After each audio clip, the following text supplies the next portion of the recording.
ഇന്ന് നമുക്ക് ഹെൽത്തി ആയ ഒരു വെജിറ്റബിൾ ഉപ്മാവ് ഉണ്ടാക്കുന്നത് എങ്ങനെയാണെന്ന് നോക്കാം. വെജിറ്റബിൾ ഉപ്മാവ് ഉണ്ടാക്കാനായിട്ട് ഞാനിവിടെ 1/4 കിലോ സേമിയാണ് എടുത്തിട്ടുള്ളത്.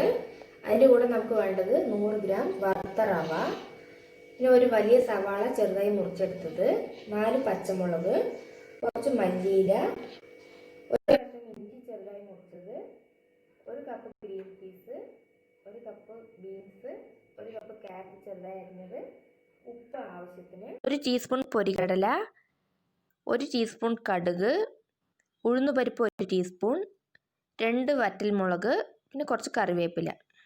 ഉപ്മാവ് ഉണ്ടാക്കാനായിട്ട് നമ്മളിവിടെ വെളിച്ചെണ്ണയാണ് എടുത്തിട്ടുള്ളത്. അപ്പോൾ നമ്മൾ ഉപ്മാവ് ഉണ്ടാക്കാനായിട്ട് ഒരു പാൻ ചൂടാക്കി എടുത്തിട്ടുണ്ട്. അതിലേക്ക് കുറച്ച് വെളിച്ചെണ്ണ ചേർത്ത് കൊടുക്കാം. വെളിച്ചെണ്ണ നല്ലപോലെ തിളച്ച് വരുമ്പോൾ അതിലേക്ക് കടുക് ചേർത്ത് കൊടുക്കുക.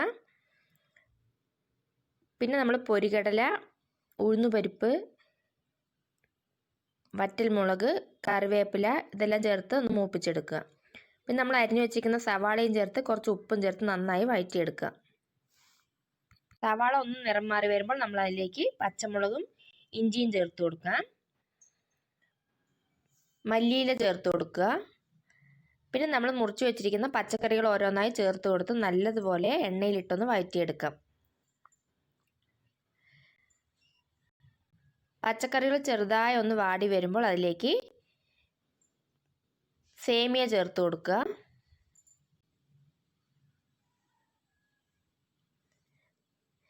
സേമിയ ഈ എണ്ണയിൽ തന്നെ ഇട്ട് നല്ലപോലെ ഒന്ന് വറുത്തെടുക്കുക.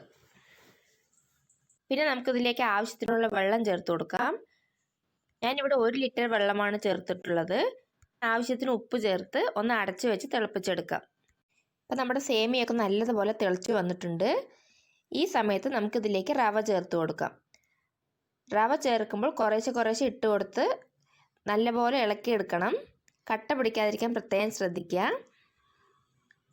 നമ്മുടെ വെള്ളമൊക്കെ ഒന്ന് വറ്റി വന്നിട്ടുണ്ട്.